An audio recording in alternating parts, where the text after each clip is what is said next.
Welcome to my channel कहानियां कुछ सच्ची कुछ अच्छी। संघर्ष पथ पर सुभाष। अब तक रक्षक भ्राता सुभाष देश भर में नेताजी सुभाष चंद्र बोस के नाम से विख्यात हो चुके थे। क्रांतिकारी गतिविधियों के कारण नेताजी सुभाष चंद्र बोस को अपने ही घर में बंदी बनाया गया था। फिर भी अंग्रेजों की आंखों में धूल झोंककर एक मौलाना के रूप में वे पहरेदारों के सामने से घर से बाहर निकल गए और उत्तर पश्चिमी सीमा प्रांत की राजधानी पेशावर पहुंच गए। जैसे ही नेताजी के फरार होने की सूचना मिली तो ब्रिटिश सरकार हैरान रह गई और आनंद फानंद में जयरंजन व अन्य ब्रितानी खुफिया एजेंटों को आदेश दिया गया, नेताजी सुभाष जहां भी हो उनकी हत्या कर दी जाए। यदि वे जापान या जर्मनी की मदद ले तो उन्हें तुरंत खत्म कर दिया जाए, क्योंकि ब्रिटेन के लिए सुभाष सबसे बड़ा खतरा बन चुके हैं। सुभाष मध्य पूर्व से होकर जर्मनी जाने की कोशिश करेंगे, इसीलिए उनके बीच रास्ते में ही खत्म कर दिया जाए।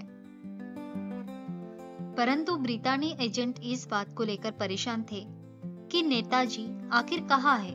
वे जनवरी 1941 में अचानक लापता होकर आखिर चले कहाँ गए। खुफिया एजेंटों ने सोचा कि नेताजी सुदूर पूर्व की तरफ गए हैं, लेकिन एक इतालवी संदेश से उन्हें पता चला कि वे काबुल में हैं और मध्य पूर्व के रास्ते जर्मनी जाने की तैयारी कर रहे हैं। इसके बाद तुर्की में तैनात 2 जासूसों को लंदन स्थित मुख्यालय से निर्देश दिया गया कि वे सुभाष चंद्र बोस को जर्मनी पहुंचने से पहले खत्म कर दें, परंतु जासूस नेताजी तक नहीं पहुंच पाए, क्योंकि नेताजी नए वेश में पहचाने ही नहीं जा सकते थे। सुभाष तो गोमो रेलवे स्टेशन से फ्रंटियर मेल पकड़कर पेशावर पहुंचे। पेशावर में उन्हें फॉरवर्ड ब्लॉक के एक सहकारी मियां अकबर शाह मिले। मियां अकबर शाह ने उनकी मुलाकात कीर्ति किसान पार्टी के भगत राम तलवार से करा दी। भगत राम तलवार के साथ में सुभाष बाबू पेशावर में अफगानिस्तान की राजधानी काबुल की ओर निकल पड़े। इस सफर में भगत राम तलवार रहमत खान नाम के पठान बने और सुभाष बाबू उनके गूंगे बहरे चाचा बने। पहाड़ियों में पैदल चलते हुए उन्होंने यह सफर पूरा किया। काबुल में सुभाष बाबू 2 महीनों तक उत्तम चंद मल्होत्रा नामक एक भारतीय व्यापारी के घर में रहे। वहां उन्होंने पहले रूसी दूतावास में प्रवेश पाना चाहा। इसमें असफल रहने पर उन्होंने जर्मन और इटालियन दूतावासों में प्रवेश पाने की कोशिश की। इटालियन दूतावास में उनकी कोशिश सफल रही। जर्मन और इटालियन दूतावासों ने उनकी सहायता की। आखिर में ओलांदो मात्सुदा नामक इटालियन व्यक्ति बनकर सुभाष बाबू काबुल से रेलवे से निकलकर रूस की राजधानी मॉस्को होकर जर्मनी की राजधानी बर्लिन पहुंचे। नाजी जर्मनी में सुभाष बाबू सर्वप्रथम रिबेनट्रोप से मिले। बाद में जर्मन सरकार के एक मंत्री एडम वॉन ट्रॉट सुभाष बाबू के अच्छे दोस्त बन गए। जर्मनी में विदेश विभाग के अंदर भारतीय मामलों की देखरेख करने वाले विभाग के अध्यक्ष एडम वॉन ट्रॉट थे और अलेक्जेंडर वर्थ उनके सहायक थे। सुभाष चंद्र बोस के प्रति वॉन ट्रॉट का रवैया हमेशा सहयोगपूर्ण रहा। यदि वॉन ट्रॉट उनके कार्यों में मदद न करते तो सुभाष बाबू को विदेश में रहकर भारतीय स्वतंत्रता आंदोलन को तीव्र दिशा देने के काम में सफलता नहीं मिल पाती। बर्लिन के अंदर सुभाष को सोफिस्ट्रेंसी नामक स्थान पर रखा गया। यहाँ पहले अमेरिकी फौजी सहायक रहा करता था। सुभाष भारतवर्ष के ब्रिटिश साम्राज्य के अधिकारियों तथा जर्मनी के सरकारी अधिकारियों के बीच जमीन आसमान का अंतर देखते थे। बर्लिन में कोई भी अधिकारी सुभाष को शंकित, उपेक्षित तथा घृणित दृष्टि से नहीं देखता था। वे भारत के महान क्रांतिवीर थे, इसलिए जर्मनी अधिकारी उनको सम्मान की दृष्टि से देखते थे। बर्लिन में सभी उच्चाधिकारियों का व्यवहार सुभाष चंद्र बोस के प्रति उदारता का था। 27 मई 1942 के दिन सुभाष बाबू जर्मनी के सर्वोच्च नेता एडोल्फ हिटलर से मिलने पहुंचे। हिटलर ने सुभाष चंद्र बोस को पहले कमरे में बैठाया। थोड़ी ही देर बाद एक व्यक्ति उनके सामने आया। उसने हाथ बढ़ाया और कहा, मैं हिटलर। सुभाष ने भी हाथ बढ़ाया और कहा, मैं सुभाष भारत से, मगर आप हिटलर नहीं हैं। तो फिर मैं कौन हूं? तुम स्वामी श्रद्धानंद के बेटे हरिश्चंद्र हो। दरअसल हिटलर ने अपने कुछ हमशक्ल हिटलर अंगरक्षक के रूप में रखे हुए थे और वे ठीक हिटलर की तरह के ही थे। इनमें एक स्वामी श्रद्धानंद के बेटे हरिश्चंद्र भी थे, जो हिटलर के पास थे उन दिनों। हरिश्चंद्र को भी पहचानना मुश्किल था कि यह भारतीय है या फिर हिटलर। सुभाष ने बिल्कुल सही पहचाना था। अब दूसरा व्यक्ति आया, बहुत ही रोबीला, आकर खड़ा हुआ। उसने भी हाथ आगे बढ़ाया और कहा, मैं हिटलर। सुभाष ने फिर हाथ आगे बढ़ाया और कहा, मैं सुभाष, भारत से, मगर आप हिटलर नहीं हो सकते। मैं यहाँ केवल हिटलर से मिलने आया हूँ। मेरा समय बर्बाद न करें। तीसरी बार पुनः एक व्यक्ति ठीक उसी तरह की वेशभूषा में आया और आकर खड़ा हुआ। इस बार सुभाष ने कहा, मैं सुभाष हूँ, भारत से आया हूँ, पर हाथ मिलाने से पहले कृपया दस्ताने उतार दे, क्योंकि मैं मित्रता के बीच में कोई दीवार नहीं चाहता। हिटलर बहुत ही कठोर व्यक्ति के माने जाते थे। उसके सामने इतनी हिम्मत से बोलने वाले बहुत कम लोग होते थे। सुभाष की हिम्मत भरी बात सुनकर और तेज भरा चेहरा देखकर उन्होंने पहली बार दस्ताने उतार दिए, हाथ मिलाया और विश्व के 2 महीने महान नेता हमेशा के लिए मित्र बन गए। परंतु सुभाष ने असली हिटलर को कैसे पहचाना, यह एक प्रश्न खड़ा होता है। दरअसल बात यह थी कि वे दोनों आकर खड़े होते थे, हाथ बढ़ाते थे और कहते थे, मैं हिटलर हूँ। कोई भी अगर किसी दूसरे के घर मिलने जाता है तो जाने वाला पहले हाथ बढ़ाता है, अपना परिचय देता है, न कि घर के मालिक को पहले हाथ बढ़ाना चाहिए। यही औपचारिकता होती है। तीसरी बार जब सचमुच हिटलर आए थे, तब वे केवल चुपचाप खड़े थे। सुभाष ने अपना परिचय दिया, पहले अपना हाथ बढ़ाया और कहा, मैं सुभाष हूँ। कई साल पहले हिटलर ने माइन काम्फ नामक अपना आत्मचरित्र लिखा था। इस किताब में उन्होंने भारत और भारतीय लोगों की बुराई की थी। इस विषय पर सुभाष बाबू ने हिटलर से अपनी नाराजगी व्यक्त की। महामहिम एक तरफ तो अपने हम भारतीयों के धार्मिक चिन्ह स्वास्तिक को अपनाया और दूसरी ओर अपनी आत्मकथा में भारतीयों को आलोचना की है। सुभाष ने हिटलर से कहा था, पराधीन लोग आलोचना के ही अधिकारी होते। हिटलर का जवाब था, लेकिन मैं पराधीन नहीं हूँ। अपने देश को स्वतंत्र कराने के लिए स्वतंत्र सिपाही हूँ। ओहो, मुझे खेद है कि मैंने अपनी आत्मकथा में भारतीयों के लिए कुछ बुरा कहा हो तो नए संस्करण में सुधार दिया जाएगा। धन्यवाद। अब तक दुनिया को पता न था कि सुभाष जर्मनी चले गए और वहां उन्होंने हिटलर से मुलाकात की है। जर्मनी में उन दिनों सुभाष ही अकेले नहीं थे, वरन हजारों की संख्या में भारतीय और भी थे, परंतु वे युद्ध बंदी थे, आम नागरिक नहीं। अक्टूबर 1942 की शुरुआत में बंदियों के लिए प्रकाशित होने वाले द गेम नामक साप्ताहिक में आया। सुभाष चंद्र बोस अंग्रेजी जेल अधिकारियों को धोखा देकर भागे और जर्मनी पहुंचने वाले हैं। इस खबर पर बहुत कम लोगों ने विश्वास किया, क्योंकि फौजी लोगों का सोचने का स्तर सीमित होता है और दूसरा अंग्रेजों का गंभीर प्रभाव जो अब तक उन सबके दिमाग पर था। यह सोचा गया कि इस खबर के पीछे जरूर कोई जर्मन सोच है, पर वो लोग जो समझदार थे उन्होंने खबर पर विश्वास कर लिया, क्योंकि कुछ दिन के बाद सच्चाई सामने आने वाली थी। 18 अक्टूबर 1942 की सुबह रोल कॉल बंदियों की गिनती के दौरान घोषणा की गई कि 20 अक्टूबर 1942 को भारत के एक महान नेता सुभाष चंद्र बोस भाषण देंगे। यह सुनकर बंदी झूमने लगी, पर कुछ ऐसे भी थे जो इस बात से चिढ़ गए तथा साजिश करने लगे। उस समय कैंप में लगभग 8000 बंदी थे। रात को रिसालदार मेजर शिशराम और बाद में कप्तान, जो रोहतक के गांव खरड़ का रहने वाला था, उसने सभी अफसरों की एक मीटिंग बुलाई।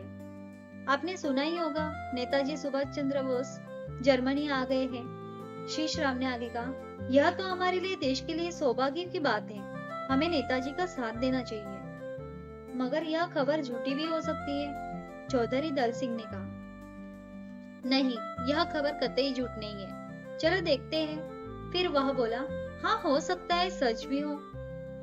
यदि यह सच हुआ कि वे सुभाष चंद्र बोस हैं, तो मैं सकारात्मक चिन्ह बनाऊंगा, और यदि कोई नकली हुआ तो नकारात्मक चिन्ह। डॉक्टर बोस, जो उनमें से एक थे, वे सुभाष चंद्र बोस को अच्छी तरह से जानते थे। उन्होंने ये कहा था, अच्छी बात है, हम सबको आपके सिग्नल का इंतजार रहेगा। शिशराम ने कहा, आपके कहने पर ही सब लोग भाषण के अंदर जाएंगे अथवा मना कर देंगे। कैंप के बाहर बंदियों के लिए 2 बहुत बड़े भवनों का प्रबंध किया गया और सुभाष चंद्र बोस के आगमन से पहले उन्हें बैठने के लिए कह दिया गया। सही समय पर सैकड़ों गाड़ियों के एक काफिले के साथ सुभाष चंद्र बोस उच्च जर्मन अधिकारियों, उच्च पदाधिकारियों तथा प्रेस के लोगों के साथ आ गए। गार्ड ऑफ ऑनर के बाद सुभाष चंद्र बोस ने भवन में प्रवेश किया। सभी की आंखें डॉक्टर बोस के ऊपर लगी थी और क्योंकि यह पहले से सोचे समझे मना करने की साजिश थी, तो कुछ सैनिकों ने बात करना शुरू कर दिया, कुछ ने खांसना शुरू कर दिया तथा विघ्न पैदा हो गया। पर कुछ समझदार बंदी ध्यान से सुनते रहे। मेरे प्यारे देशवासियों, मैं आप सबको विदेशी धरती पर कैद देखकर दुखी हूँ। कुछ चांदी के सिक्कों के कारण आप सबको दूसरों को गुलाम बनाने के लिए विदेश में लाया गया है, जबकि आप स्वयं गुलाम हैं।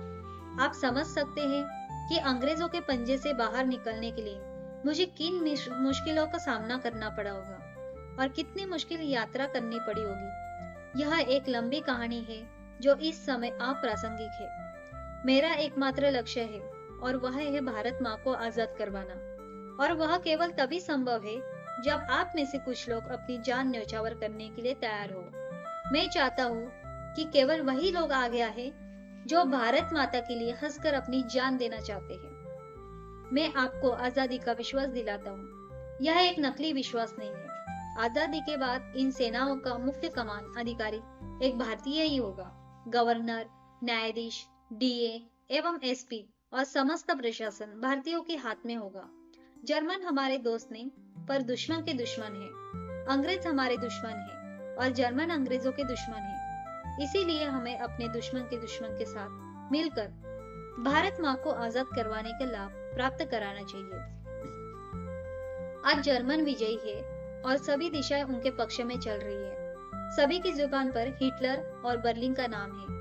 मैं नहीं कह सकता कि इस द्वितीय विश्व युद्ध का क्या नतीजा होगा, पर इतना मैं अवश्य विश्वास के साथ कह सकता हूँ कि अंग्रेज भारत में नहीं रहेंगे। भारत माता के लिए खून देकर उसे आजाद करवाइए। बंदी सैनिक नेताजी के साथ होकर आजादी की जंग के लिए तैयार हो गए। दूसरे दिन सुभाष चंद्र बोस को कैंप में आना था, लेकिन रिसालदार मेजर ने साजिश की और हुक्म सुनाया, कोई भी बंदी नेताजी के आगमन के दौरान बैरक से बाहर नहीं निकलेगा। रात को चौधरी दल सिंह आदि कई बंदी इस बात पर सहमत थे कि नेताजी का साथ देना चाहिए। उन्होंने एक मीटिंग गुरुद्वारा में बुलाई और यह तय किया गया, नेताजी का गेट पर स्वागत होना चाहिए। यह सूचना जर्मन कैंप कमांडर को रात को ही दे दी गई, ताकि रिसालदार मेजर दोबारा से व्यवधान न पैदा कर सके। पहले की योजना के तहत दल सिंह के संग कई सैनिक बैरक से सुबह 9:30 बजे बाहर निकल गए और उन्हें बाहर जाते देख रिसालदार मेजर उनके पीछे आया और कहा कि तुम्हें गेट से बाहर नहीं जाना है और बैरक में वापस आना है, पर उन्होंने उसे अनसुना कर दिया तथा गेट पर पहुंच गए। ज्ञानी सोहन सिंह तथा अन्य साथी भी उसके हुक्म को अनसुना कर गेट तक आ गए। अंततः रिसालदार मेजर भी स्वयं गेट तक आ गया ताकि वह सबको वापस बुला सके, पर जर्मन अफसर ने उसे रोक दिया और उसे माफी मांगकर वापस आना पड़ा। नेताजी जर्मन अफसर, प्रेस के लोग, फोटोग्राफर तथा पहरेदारों और अपने शुभ चिंतकों से घिरे हुए कारों के काफिले के साथ समय पर गेट पर पहुंचे। बंदी सैनिकों ने सुभाष चंद्र बोस की जय, गांधी और नेहरू की जय के नारे लगाए। यह सुनकर सारा कैंप बाहर निकल आया और बंदी भाव विभोर होकर जमीन पर लेट गए। नेताजी ने उन सबकी प्रशंसा करते हुए उनको हौसला दिया। कैमरामैनों ने सैकड़ों फोटो खींची। यह जबरदस्त नजारा था। ऐसा लग रहा था कि बंदी पिछली बार के कारण पश्चाताप कर रहे थे। बोस बाबू ने छोटा सा भाषण दिया और आखिर में कहा, मैंने कैंप कमांडर को कह दिया है कि बंदियों का ठीक से ख्याल रखा जाएगा। अगले दिन एक वर्कशॉप खुली जहाँ छोटी मोटी मरम्मत का कार्य हो सकता था। नाइयों को औजार दे दिए गए ताकि वे बंदियों की नित्य हजामत कर सके और नित्य काम आने वाली चीजें पैसों में उपलब्ध करवा दी गई। रात को लोगों को नेताजी से मिलवाया गया। और यह तय हुआ कि जर्मनी में भारतीय सैन्य दल बनाया जाए और इस कार्य के लिए उन 4 लोगों को भर्ती के लिए लगा दिया गया। नेताजी सुभाष चंद्र बोस के जर्मनी आगमन पर भारतीय सैन्य दल की स्थापना हुई। भारतीय सैन्य दल का मुख्यालय बर्लिन में स्थापित किया गया तथा इसका सैन्य मुख्यालय कुनियसबर्ग में स्थापित किया गया, जहां पर 50 भारतीय विद्यार्थी तथा कुछ अन्य नागरिकों ने द्वितीय विश्व युद्ध के प्रारंभ से पहले कार्य किया था। इसके अलावा इन 4 बंदियों को जो सिसिली से जर्मनी आए थे, उनको भी इस कैंप में भेज दिया गया। कुनियसबर्ग से खबरें भारत पहुंचने का प्रबंध किया गया। इसे आजाद हिंद रेडियो के रूप में प्रसारित किया गया, जो बंदी एनाबर्ग से कुनियसबर्ग में अन्य कैंप में कार्य के नाम पर भेजे गए थे, उन्हें कुनियसबर्ग जहां उन्हें छोड़ दिया गया, उन्हें सरकारी कैंटीन से सामान खरीदने की इजाजत दी गई। उनको काफी मात्रा में राशन और जरूरी सामान दे दिया गया। उसके अलावा प्रेरणादायक भाषण और अन्य कार्यों के द्वारा उन्हें भारत से प्रेम तथा अंग्रेजों से नफरत की शिक्षा दी गई और उनके लिए ऐसा माहौल तैयार किया गया कि वे भारतीय सैन्य दल में शामिल होने के लिए तैयार हो जाए। बनाए गए माहौल ने बंदियों को सैन्य दल में स्वयं इच्छा से शामिल होने पर मजबूर कर दिया। जो बंदी सैन्य दल में शामिल न होने पर उतारू थे, उन्हें एक अन्य कैंप में फ्रांस भेज दिया गया। 1 साल तक किसी को नहीं पता था कि वे लोग जो कार्य के लिए भेजे गए थे, वे कहाँ गए और उनका क्या हुआ, और किसी ने भी भारतीय सैन्य दल की स्थापना का स्वप्न नहीं लिया। दल सिंह समेत जिन 4 लोगों को भर्ती की जिम्मेदारी दी गई थी, उन सभी को 1 सप्ताह में कम से कम ऐसे 7 सदस्य चुनने के लिए कहा गया जो देशभक्ति की भावना से ओतप्रोत हो और जिनका नाम जर्मन कैंप कमांडर को देना था। और भर्ती के समय एक बात का ध्यान रखना आवश्यक था कि उनमें अंग्रेजों के लिए घृणा हो। जो 28 बंदी चुने गए, उन्हें सोमवार को कुनियसबर्ग भेज दिया गया और उन्हें सैन्य दल में शामिल होने की प्रेरणा दी गई। यह बेहद गुप्त था और यह कार्य नेताजी के रहने के दौरान और उसके बाद भी चलता रहा। इस बारे में दल सिंह व सरदार सोहन सिंह ने नेताजी से 3 बार बर्लिन में मुलाकात की और उन्हें लिखित में रिपोर्ट पेश की। सैन्य अनुशासन के अनुसार सभी योजनाएं बनाई गई। 3 बटालियन बनाई गई और जिनमें सभी कमांडर और कंपनी कमांडर जर्मन अधिकारी थे।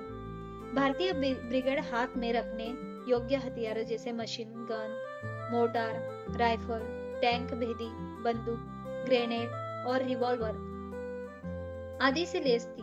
इस ब्रिगेड को वहां लगा दिया गया जब जर्मन सेनाएं समुद्र तट की सीमा के समीप रक्षा कर रही थी। पर जब नॉरमैंडी के अंदर ब्रिटिश सेनाएं आई और आगे बढ़ाना शुरू किया, तो उनकी लड़ाई भारतीय सैन्य दल से हुई। इससे भारतीय सैन्य दल को बहुत नुकसान पहुंचा और आखिर में भून के समीप भारतीय सैन्य दल ने समर्पण कर दिया और जो जिंदा बचे उन्हें बंदी बना लिया गया। इन सभी बंदियों को इटली ले जाया गया और वहां से टोरंटो बंदरगाह ले जाया गया और वहां से उन सबको बंबई भेज दिया गया। बंबई से इन बंदियों को रोहतक जिले के असोड़ा कैंप भेज दिया गया, जहां उन पर विद्रोह का केस चला। इंक्वायरी के समय इन सबको 3 भाग भूरा, लाल और सफेद में बांट दिया गया। जिन्होंने भारतीय सैन्य दल को ज्वाइन किया था, उनको न तो पेंशन दी गई और न ही जेल के दौरान समय की तनख्वाह दी गई। जो जर्मन अफसर भारतीय बंदी कैंप के साथ जुड़ गए थे, उनको हिंदी सीखने की गंभीर इच्छा थी। बंदी भी हिंदी सीखना चाहते थे। इस संबंध में कैंप कमांडर से संपर्क किया गया और 1 हफ्ते के अंदर ही आवश्यक वस्तुएं जैसे ब्लैक बोर्ड, एक्सरसाइज बुक, स्याही की दवातें, पेंसिल आदि दे दी गई और क्लास शुरू हो गई। 2 सेक्शन बनाए गए। दल सिंह और भीम सिंह अजमेरी ने शिक्षण का कार्य किया। इसी प्रकार सीखने वालों ने जर्मन भाषा सीखी। ये सब क्लास नित्य 1940 से 1943 तक होती रही और इस समय के दौरान लगभग 1000 बंदियों ने हिंदी सीखी। भारतीय सैन्य दल की स्थापना के बाद जब उस सैन्य दल का इस्तेमाल हिटलर अपने मन मुताबिक करने लगा, तो नेताजी ने जापान जाने की इच्छा जाहिर की। हिटलर ने नौसेना अधिकारियों को बुलाया और उनको रिपोर्ट देने के लिए कहा। रिपोर्ट में कहा गया कि यह सब खतरे से भरा है और बचने की संभावना केवल 25% है। क्योंकि मित्र सेना की नौसेना अधिक मजबूत है और रास्ते में जापान की पनडुब्बियों को भी आना पड़ेगा। नेताजी को सारा खतरा बता दिया गया। नेताजी ने कहा, अगर बचने की संभावना केवल 1% भी हुई तो भी हम जाएंगे। नेताजी ने एक जापानी पनडुब्बी में सवारी की और उनके साथ भारतीय सैन्य दल के एक जवान कंवर सिंह व अन्य सभी सुरक्षा गार्ड बनकर रवाना हुए। कंवर सिंह एक बहुत ही अच्छा तैराक भी था। इसके अलावा आबिद खान भी नेताजी के साथ थे। नेताजी के लिए पनडुब्बी की यात्रा खतरे से भरी हुई तथा भरपूर रोमांचकारी थी। इस पनडुब्बी को कुछ समुद्री रास्ता ब्रिटिश सरकार के अधीन समुद्र से होकर भी तय करना था। ब्रिटिश सरकार ने अपने समुद्री मार्ग में जगह जगह बारूदी सुरंगें बिछा दी थी। साथ ही समुद्र में जगह जगह यंत्र भी लगा दिए थे। इन यंत्रों के जरिए समुद्री मार्ग में पनडुब्बी के होने का पता चल जाता था तथा उस पनडुब्बी को बारूदी सुरंग के जरिए नजर किया जा सकता था। वैसे नेताजी सुभाष चंद्र बोस बाबू जिस जर्मन पनडुब्बी में सफर कर रहे थे उसमें अत्याधुनिक मारक अस्त्र लगे थे। एक दिन पनडुब्बी के चालक ने ब्रिटिश सरकार का एक जहाज देखा। पनडुब्बी के सैन्य अधिकारी ने तुरंत तार पीड़ों के जरिए उस जहाज पर आक्रमण करके उसे खत्म करने का प्रयास किया, लेकिन चालक की लापरवाही के कारण पनडुब्बी समुद्र के तल पर आ गई। शत्रु जलयान ने पनडुब्बी को देखते ही उसे नष्ट करने का फैसला किया। जर्मन पनडुब्बी के कप्तान ने शत्रु यान को हमले से बचाने के लिए चालक को डुबकी लगाने का आदेश दिया, लेकिन पनडुब्बी को समुद्र के अंदर डुबकी लगाने में कुछ समय लग गया। इस बीच शत्रु जहाज ने एक जोर का धक्का पनडुब्बी को दिया। पनडुब्बी इस धक्के से पलट खा गई, परंतु पनडुब्बी नष्ट होते होते बच गई। पनडुब्बी में सफर करने में नेताजी को पूरे 3 मास लग गए। 6 मई को नेताजी सुमात्रा द्वीप के बंदरगाह पर जा पहुंचे। वहां जापान के कई अधिकारियों ने नेताजी सुभाष चंद्र बोस का स्वागत किया। जापान के कर्नल सातोशी यामामोटो ने सुभाष बाबू को देखते ही पहचान लिया। कर्नल सातोशी यामामोटो बर्लिन में जापानी राजदूत के सैनिक सचिव की हैसियत से रहे थे तथा जर्मनी में वे नेताजी के अच्छे दोस्त बन गए थे। सुभाष चंद्र बोस को बंदरगाह सबांग में 5 दिन रहना पड़ा। इसके बाद उनको हवाई जहाज में बिठाकर जापान के लिए ले जाया गया। नेताजी सुभाष चंद्र बोस जापान के रास्ते में पड़ने वाली पेनांग, सैगोन, मनीला तथा ताइपे आदि मुख्य जगहों पर एक दिन रुके। 16 मई सन 1943 ईस्वी को वे जापान के भव्य शहर टोक्यो पहुंच गए, जहां अनेक लोग उनका बेसब्री से इंतजार कर रहे थे और भावी इतिहास लिखा जाना बाकी था। जर्मनी में नेताजी को हिज एक्सेलेंसी माजोत्ता का नाम मिला था। पनडुब्बी यात्रा के दौरान उनका कोट नाम मस्तूदा था और जापान में उन्हें चंद्रबोस नाम से संबोधित किया जाना था।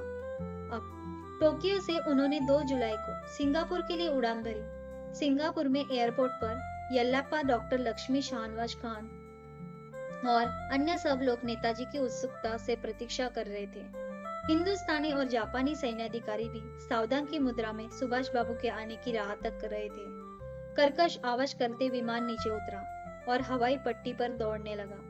उसके रुकते ही सब रोमांचित होकर उनसे मिलने के लिए आगे बढ़े। सबकी नजरें सुभाष बाबू पर ही केंद्रित थी। विमान से उतरते हुए सुभाष बाबू देवदूत से प्रतीत हो रहे थे। लोगों का प्रेम और उत्सुकता देखकर सुभाष बाबू का मन हर्षित हो उठा। उन्होंने लोगों को संबोधित करते हुए कहा, बंधुओं, आप लोगों के बीच आकर मुझे अत्यंत हर्ष का अनुभव हो रहा है। हमें अपनी जन्मभूमि को गुलामी से मुक्त करना है, एक नया इतिहास रचना है। कैप्टन राम सिंह ने वायलिन पर मधुर सुर छेड़ा।